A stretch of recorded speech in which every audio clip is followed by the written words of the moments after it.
जय जय रघुवीर समर्थ. उत्पत्ती, स्थिती, लय ह्या तीन अवस्था प्रत्येक वस्तूला आणि व्यक्तीला आहेत. जे अव्यक्त आहे ते व्यक्त होतं, त्याला उत्पत्ती असं म्हणतात.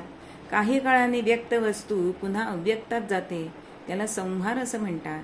आणि उत्पत्ती झालेली प्रत्येक वस्तू आणि व्यक्ती संहार होईपर्यंत अस्तित्वात असते किंवा व्यक्त दशेत असते, त्याला स्थिती असं म्हणतात. पुराणामध्ये ही तिन्ही कामे भिन्न भिन्न देवतांना वाटून दिलेली आपल्याला माहिती आहे.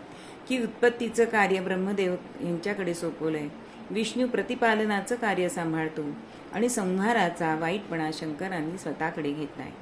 समर्थांच्या मते ब्रह्मदेव, विष्णू आणि शंकर या तीनही देवांना आपापल्या कार्याची शक्ती ज्याच्याकडून मिळते ना, तो आत्मा हा खरा देव आहे.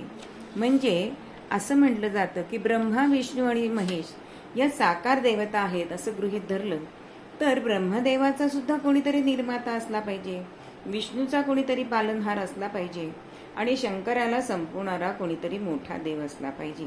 मग हे खरेच देव अस्तित्वात आहेत का ह्या पौराणिक कथा आहेत?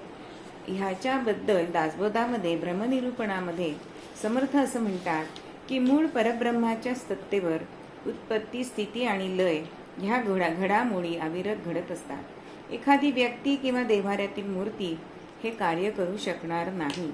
पाषाणाच्या मूर्तीला खरा देव समजणाऱ्याला समर्थ काय म्हणतात हो? विवेकहीन म्हणतात. उत्पत्ती, स्थिती, संहार हे काम व्यक्तीकडे सोपवल्यास जो तो आपल्या मनाप्रमाणे आणि सोयीप्रमाणे उत्पत्ती, स्थिती आणि लय करेल आणि मोठी गोंधळाची परिस्थिती निर्माण होईल.